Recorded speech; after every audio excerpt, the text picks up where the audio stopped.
चलिए, आज बात करते हैं दुनिया के उन नियमों की जो हमें कभी सिखाए नहीं जाते, पर हमारी पूरी जिंदगी उन्हीं के हिसाब से चलती है। ये सवाल शायद हम सबने कभी ना कभी सोचा होगा, है ना? कि आखिर ऐसा होता क्यों है कि सबसे ज्यादा चोट ईमानदार लोगों को ही लगती है। सबसे ज्यादा धोखा उन्हें ही क्यों मिलता है जो किसी को धोखा देने का सोच भी नहीं सकते। देखिए, हमें सिखाया तो यही जाता है कि ईमानदार बनो, सच बोलो, मेहनत करो। पर जब हम असल दुनिया में निकलते हैं तो क्या देखते हैं? यहाँ तो वो जीतता है जो स्ट्रेटेजिक है, वो सेफ रहता है जिसकी नजरें तेज हैं, और कामयाब वो होता है जिसे पता है कि कब मुंह बंद रखना है। तो ये दो दुनिया इतनी अलग अलग क्यों हैं? इसका जवाब दुनिया के एक अनकहे नियम में छिपा है, एक ऐसा नियम जो किसी किताब में नहीं मिलता। और वो नियम बहुत सिंपल हैं।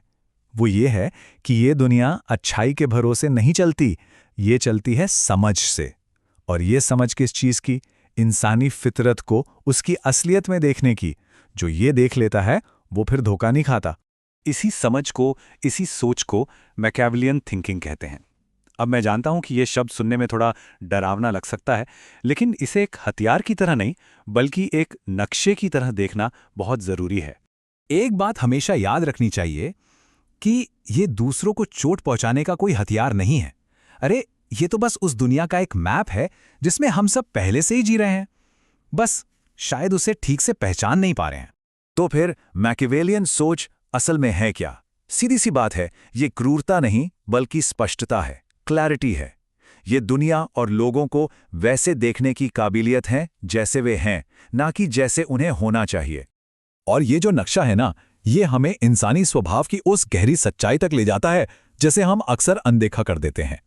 अगर हम इंसानों के ज्यादातर एक्शंस को देखें ना, तो उनके पीछे बस 3 ही ड्राइविंग फोर्स मिलेंगी: डर, इच्छा और स्वार्थ। और कमाल की बात यह है कि ये तीनों एक दूसरे से जुड़े हुए हैं। किसी चीज को पाने की इच्छा अक्सर उसे खोने के डर से ही पैदा होती है, और स्वार्थ, वो तो बस इन दोनों का हिसाब किताब है, इच्छाओं को बढ़ाना और डर से बचना। बाकी सारी बातें जैसे नैतिकता या अच्छाई अक्सर इन्हीं गहरी भावनाओं के ऊपर की एक परत होती हैं।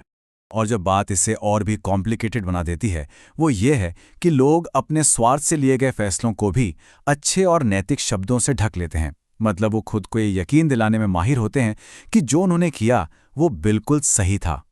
और इसी वजह से दुनिया में 2 तरह के लोग होते हैं।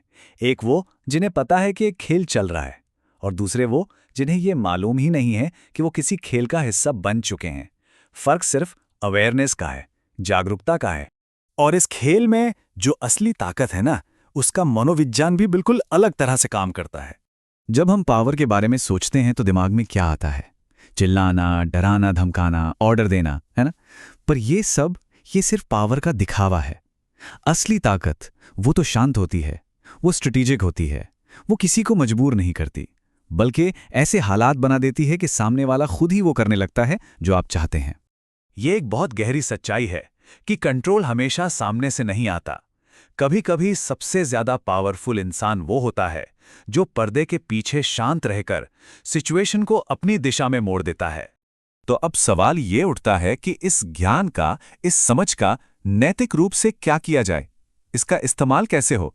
क्योंकि देखिए, जो चीज हमें मजबूत बना सकती है वही हमें खतरनाक भी बना सकती है। इस ज्ञान के साथ क्या करना है, ये पूरी तरह से एक व्यक्तिगत चुनाव है, एक पर्सनल चॉइस। इस ज्ञान के हमेशा 2 रास्ते होते हैं। एक रास्ता है दूसरों के डर और इच्छाओं का फायदा उठाकर उन्हें कंट्रोल करना, और दूसरा रास्ता है लोगों की मंशा को समझकर खुद को एक मोहरा बनने से बचाना। एक रास्ता हथियार का है और दूसरा ढाल का। इसका पहला और सबसे जरूरी नैतिक नियम यही है कि जो इंसान दूसरों को समझ लेता है ना, वो फिर खुद को धोखा नहीं दे सकता। उसे अपने इरादों के बारे में भी बिल्कुल साफ रहना पड़ता है। मतलब सेल्फ अवेयरनेस ही इसकी पहली शर्त है। और आखिर में शायद सबसे जरूरी बात यही है कि असली पावर दूसरों को कंट्रोल करने में है ही नहीं। असली पावर तो खुद को कंट्रोल करने में है, अपनी भावनाओं को, अपने रिएक्शंस को, और सबसे बढ़कर अपने इरादों को।